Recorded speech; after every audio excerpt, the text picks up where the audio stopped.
चलो 5-7 minute bills of exchange एक बार थोड़ा सा फास्ट ट्रैक पे रिवाइज करा देता हूं। अपन ने चैप्टर लिया bills of exchange and promissory note.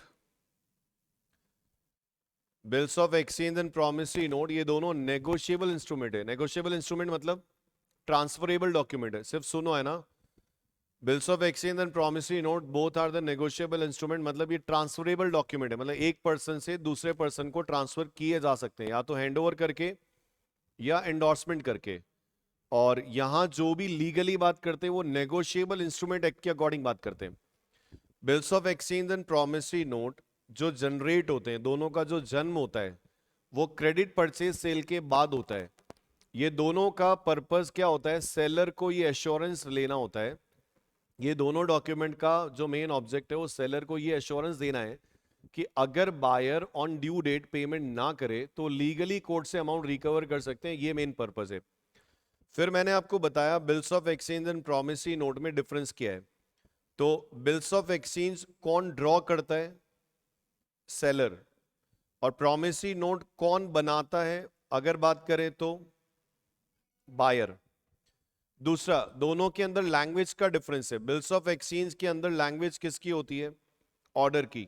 और प्रॉमिसरी नोट के अंदर जो लैंग्वेज है वो किसकी है? प्रॉमिस की है।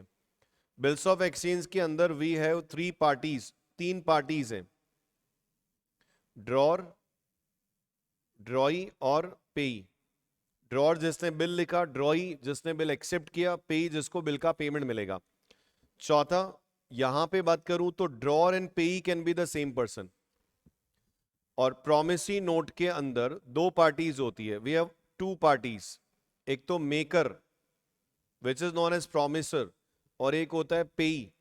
और चौथा डिफरेंस क्या है कि maker and payee can not be the same person. पांचवा, bills of exchange can be payable to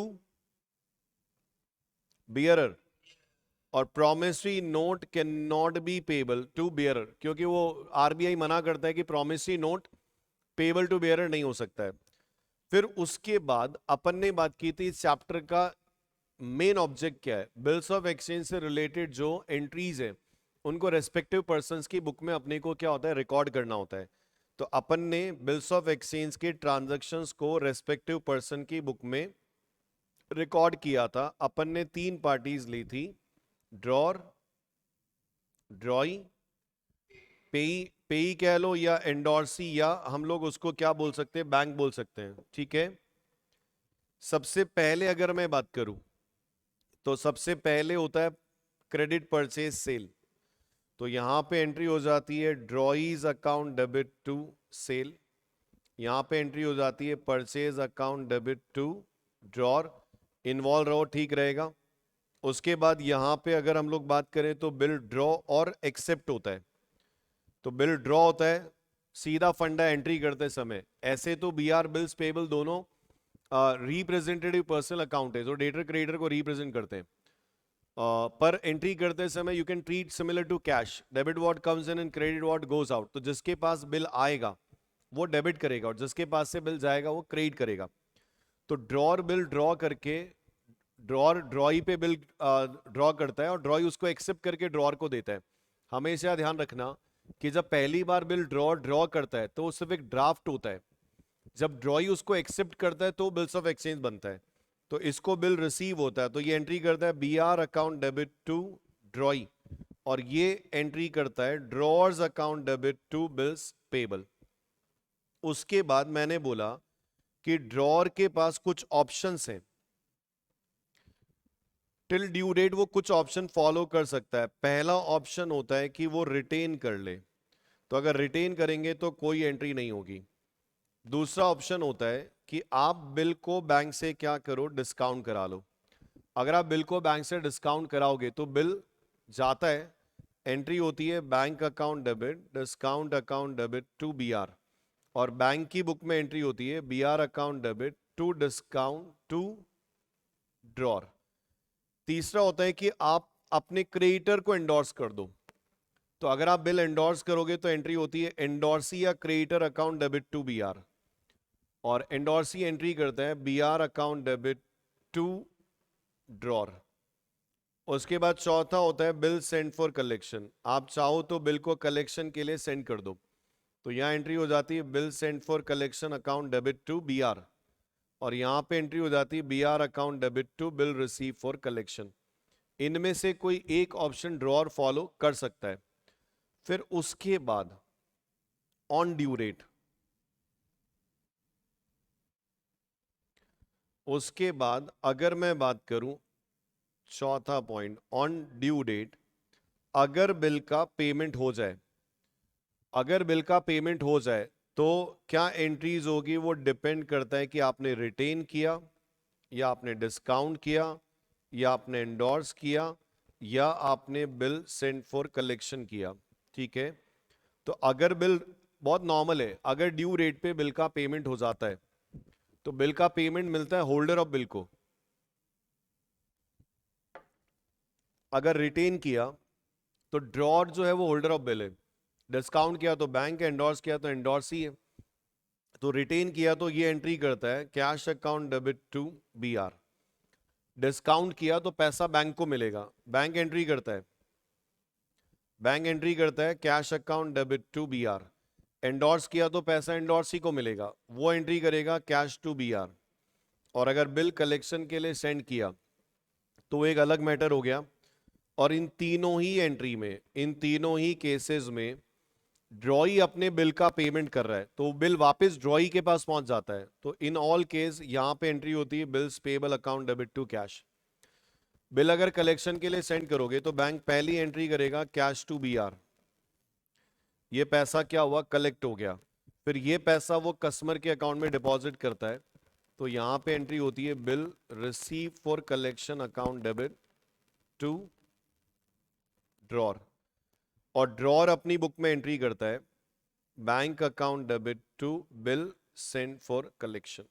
ये एंट्री तब होती है, अब तुमने इतने सारे क्वेश्चन किए, कभी अपने को एग्जाम में ये चीज नहीं दिखने को मिलती है, तो ये 11th में जरूर कंसीडर होता है, पर फाउंडेशन में ऐसा कोई है नहीं अपने कोर्स में। तो रिटेन, डिस्काउंट और एंडोर्स, तो ये ध्यान रखो कि जो होल्डर ऑफ बिल है उसको बिल रिसीव हो जाएगा, तो cash account debit to BR, और जो एक्सेप्टर है वो बिल का क्या करेगा, पेमेंट करेगा। उसके बाद अपन ने बात की कि अगर बिल डिसऑनर्ड हो जाए, अगर बिल डिसऑनर्ड हो जाए, चाहे वो रिन्यूअल हो चाहे वो डिसऑनर्ड हो, तो in the books of drawer बहुत सीधी सी कॉमन एंट्री है। जैसे बिल डिसऑनर्ड होता है ना, ड्रॉर के लिए अमाउंट रिसीवेबल ड्रॉई से हो जाता है। तो एक कॉमन एंट्री अपन ने बनाई थी, drawee's account debit to BR अगर रिटेन किया, टू बैंक अगर डिस्काउंट किया, टू एंडोर्सी अगर एंडोर्स किया, और to bill send for collection अगर आपने कलेक्शन के लिए सेंड किया। ठीक है, इन ऑल केस ड्रॉई अपने बिल्स पेबल को कैंसिल करेगा, bills payable account debit to drawer. और बैंक और एंडोर्सी जो है ना, अगर उनके पास बिल हुआ तो वो पैसा ड्रॉर से मांगेंगे उस बिल का, तो ये लोग एंट्री करते हैं बेटा drawer's account debit to BR, ये जो बिल आया था उसको कैंसिल कर देंगे। तो ये डिसऑनर्ड की एंट्री होती है। रिन्यूअल के केस में भी यही होता है, बिल डिसऑनर्ड हुआ तो भी यही होता है। फिर उसके बाद में रिन्यूअल के केस में क्या होता है, डिले पीरियड के लिए ड्रॉर ड्रॉई पे इंटरेस्ट चार्ज करता है, तो ड्रॉर के लिए ड्रॉई से इंटरेस्ट रिसीवेबल होता है, तो यहां पे एंट्री होती है drawee's account debit to interest. और ड्रॉई के लिए interest expense which is payable to drawer. और फिर वापस क्या होता है, न्यू बिल आ जाता है, तो न्यू बिल आएगा तो BR account debit to drawee, और यहां पे एंट्री हो जाएगी drawer's account debit to bills payable. और इसका अमाउंट जनरली ओल्ड बिल का जो आउटस्टैंडिंग है प्लस अगर नोटिंग चार्ज दिए और इंटरेस्ट, जो भी पेमेंट ड्यू वो मिला के नया बिल ड्रॉ हो जाता है। उसके बाद अगर मान लो ड्रॉई परमानेंटली बिल का पेमेंट करने से मना कर दे, तो आपको कोर्ट में केस करने के लिए नोटिंग चार्ज के पेमेंट्स करने पड़ते हैं। तो नोटिंग चार्ज के लिए बहुत इंपॉर्टेंट है, हमेशा ध्यान रखना कि जो होल्डर ऑफ बिल है वो बिल को प्रेजेंट करेगा और नोटिंग चार्ज का पेमेंट भी वही करेगा, और जो बिल का एक्सेप्टर है उसकी वजह से नोटिंग चार्ज लगा, इसलिए जनरली नोटिंग चार्ज ड्रॉई एक्सेप्टर के लिए एक्सपेंस होता है। तो कंबाइन एंट्री की यहां पे बात करूं तो drawee's account debit to cash अगर रिटेन किया, टू बैंक अगर एंडोर्स किया, और टू एंडोर्सी, टू बैंक अगर डिस्काउंट किया, टू एंडोर्सी अगर आपने एंडोर्स किया, यहां पे फिक्स है noting charge account debit to drawer. और बैंक और एंडोर्सी ने अगर नोटिंग चार्ज का पेमेंट किया तो उनके लिए वो अमाउंट ड्रॉर से रिसीवेबल है, तो वो लोग एंट्री करते हैं drawer's account debit to cash, ये नोटिंग चार्ज हो गया। और फिर जब फाइनल पेमेंट आता है तो कुछ पैसा आता है, कुछ डूब जाता है, तो एंट्री होती है cash account debit bad debts account debit to drawee. और ड्रॉई जब पेमेंट करेगा तो एंट्री होती है drawer's account debit to cash to deficiency. और एक होता है रिटायरमेंट ऑफ बिल, अगर ड्रॉई के पास ड्यू डेट से पहले पेमेंट आ जाए और वो अगर ड्रॉर को अर्ली पेमेंट करना चाहे तो वो यहां पे अर्ली पेमेंट कर सकता है, अगर उसको अर्ली पेमेंट पे इंटरेस्ट बेनिफिट मिले। तो रिटायरमेंट ऑफ बिल भी मतलब बिल क्या हो रहा है, हॉनर हो रहा है, तो यहां एंट्री होती है cash account debit rebate account debit to BR. ये एंट्री बिल्कुल वैसे ही जैसे डिस्काउंट की होती है, वहां एंट्री होती है bank account debit discount account debit to BR. Retirement भी वही अर्ली पेमेंट हो रहा है, तो यहां एंट्री होती है cash account debit rebate account debit to BR. और ये अपने बिल्स पेबल का पेमेंट कर रहा है, bills payable account debit to cash to rebate, इसके लिए इनकम हो जाएगी। ये मेरे हिसाब से जर्नल एंट्रीज पार्ट हो गया। फिर उसके बाद मैंने आपको तीन चीजें समझाई थी, एक तो डिस्काउंट का कैलकुलेशन, एक इंटरेस्ट का calculation in case of renewal, और एक रिबेट का कैलकुलेशन। अब इन तीनों में अगर मैं बात करूं ना, इन तीनों में ये तीनों चीजें इंटरेस्ट ही है, तो आपको चाहे डिस्काउंट निकालना हो, चाहे इंटरेस्ट निकालना हो, चाहे रिबेट निकालना हो, जनरली अगर मैं फॉर्मूला लिखूं तो हम लोग क्या लिखते हैं इस केस में, बिल अमाउंट या उसका जो भी आउटस्टैंडिंग है into rate upon 100 into period divide by 12 या 365। ये चाहे आप डिस्काउंट निकालो, चाहे interest in case of renewal निकालो, चाहे रिबेट निकालो, ये फॉर्मूला फिक्स है। जो तुम्हारा बिल का आउटस्टैंडिंग है into rate into period divide by 12। अब इंपॉर्टेंट क्या है, पीरियड। डिस्काउंट के केस में पीरियड लेते हैं डिस्काउंट डेट से ड्यू डेट तक, और रिन्यूअल के केस में इंटरेस्ट लेते हैं new bill period, new bill का जो पीरियड है वो लेते हैं, और रिबेट के लिए पीरियड लेते हैं रिटायरमेंट डेट से ड्यू डेट। तो ये एंट्रीज में अपने को निकालने में काम आता है, ठीक है। फिर इसके बाद अपन ने बात की थी अकोमोडेशन बिल। तो अपन ने बोला दो तरह के बिल होते हैं, एक होते हैं ट्रेड बिल और एक होते हैं तुम्हारे अकोमोडेशन बिल। तो ऐसे बिल जो म्यूचुअल फाइनेंशियल हेल्प के लिए ड्रॉ करते हैं, ऐसे बिल जो म्यूचुअली फाइनेंशियली हेल्प के लिए बिल ड्रॉ होते हैं, उनको अकोमोडेशन बिल बोलते हैं। ट्रेड बिल के पीछे जेन्युइन रीजन होता है, जो पैसा मांगता है वही बिल ड्रॉ करता है, और जिसके लिए पेबल होता है वही बिल को एक्सेप्ट करता है। तो ट्रेड बिल और अकोमोडेशन बिल में डिफरेंस था। पहला डिफरेंस था ये जेन्युइन वैलिड बिल है, ये इनवैलिड बिल है। दूसरा, ट्रेड बिल के केस में डिस्काउंट एक्सपेंस हमेशा ड्रॉर बियर करता है, और अकोमोडेशन बिल के केस में जो डिस्काउंट है वो ड्रॉर और ड्रॉई दोनों बियर करते हैं। तीसरा, यहां जो डिस्काउंट के बाद प्रोसीड बचती है उसको सिर्फ ड्रॉर यूज करता है, जबकि यहां पे डिस्काउंट के बाद जो प्रोसीड बचती है, यहां पे डिस्काउंट के बाद जो प्रोसीड बचेगी उसको ड्रॉर और ड्रॉई दोनों शेयर करते हैं। चौथा, ट्रेड बिल के केस में ड्रॉर ड्रॉई पे केस कर सकता है, जबकि अकोमोडेशन बिल के केस में ये दोनों एक दूसरे पे केस नहीं कर सकते, क्योंकि इन दोनों में से कोई भी प्रूव नहीं कर पाएगा कि अमाउंट रिसीवेबल है या पेएबल है। उसके बाद अकोमोडेशन बिल के जर्नल एंट्रीज पे अपन ने बात की थी। तो अकोमोडेशन बिल में एक्स्ट्रा एंट्रीज क्या होती है, ड्रॉर ड्रॉई को क्या करता है, पैसा भेजता है, वो एक एडिशनल एंट्रीज होती है इस केस में।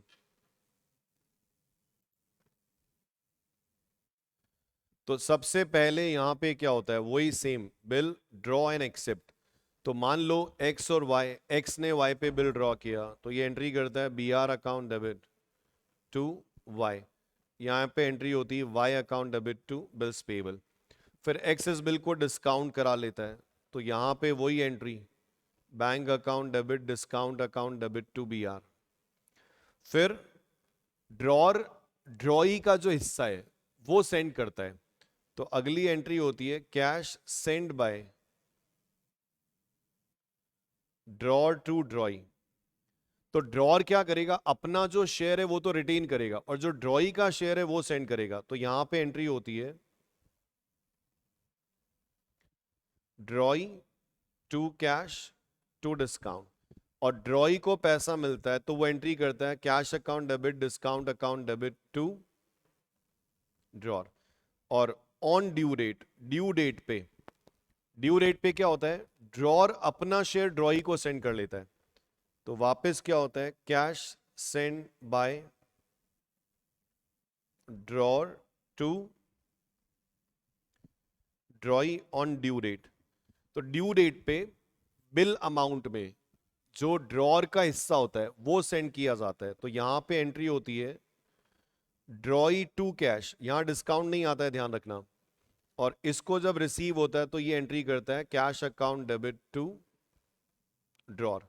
और फिर जिसने बिल एक्सेप्ट किया पेमेंट ऑफ बिल्स पेबल, जिसने बिल एक्सेप्ट किया वो अपने बिल का पेमेंट कर देता है, एंट्री हो जाती है bills payable account debit to cash.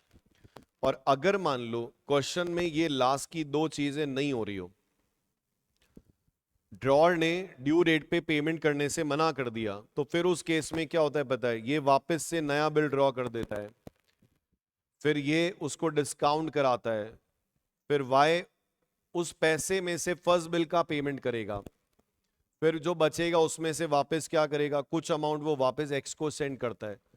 फिर जनरली क्वेश्चंस में ये होता है कि लास्ट में जाके एक्स जो है वो इंसॉल्वेंट हो जाता है, तो एक्स से जितना भी ड्यूज है उसमें से कुछ पैसा आ जाता है और कुछ डूब जाता है। जनरली ये अकोमोडेशन बिल रहता है। बस इसमें इंपॉर्टेंट यही है कि ड्रॉर बिल डिस्काउंट करने के बाद जो भी पैसा मिलेगा उसको ड्रॉई के साथ क्या करता है, शेयर करता है। तो डिस्काउंट भी शेयर होता है, प्रोसीड भी शेयर होती है। बस इतना ही बिल्स ऑफ एक्सचेंज में जनरली कवर होता है। समझ में आया? कोई है या सब चले गए? ठीक, मेरे को लगा मैं अकेला ही बोल रहा हूँ। प्रॉमिसरी नोट में भी डेज ऑफ ग्रेस ऐड होते हैं क्या? हाँ,